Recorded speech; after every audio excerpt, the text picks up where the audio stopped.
Good morning, everybody, and this is your Dow Jones day trade setups for today.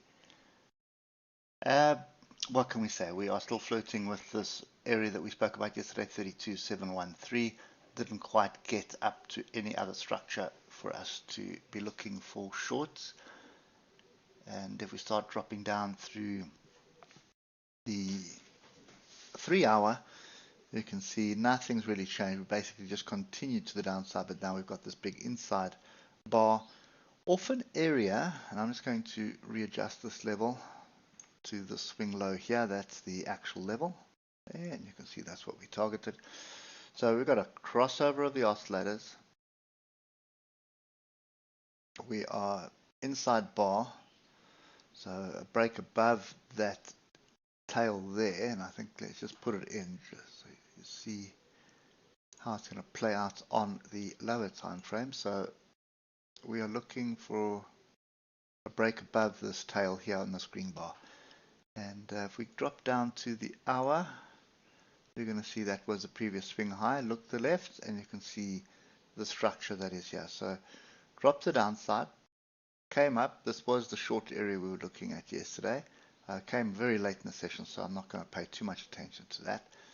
We've got no other structure to the left here. So this is my line in the sand. So 32,831, we get above it and we start building a base.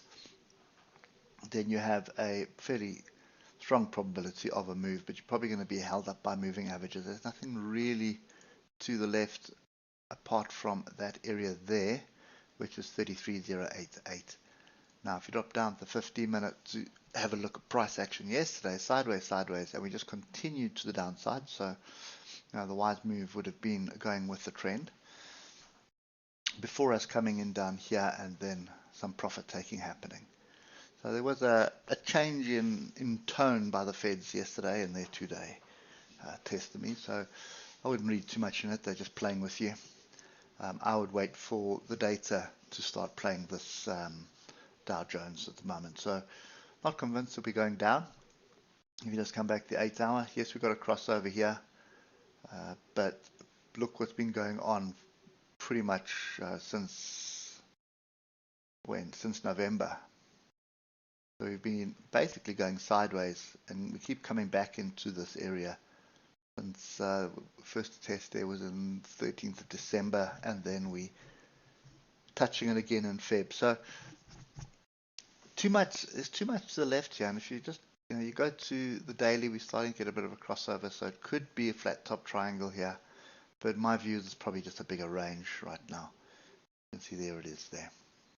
And if you look to the left all the way through to 2021, this is an area of interest for quite some time.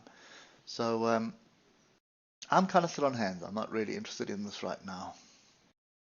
The DAX offers a little bit of a better opportunity, so I'd be watching that this morning rather than the US markets. Leave the US markets until the data's out, and then we start looking at the USA markets. But anyway, we're going to have a look at the Forex markets now, and we'll see what that may help. It may indicate that we're probably going to see a bounce to the upside here, but for all intents and purposes, the trend is down at the moment, the 50 minutes, so you should be looking to sell. I'm just a little bit skeptical based on these two levels here, so I will sit quietly and wait for better structure.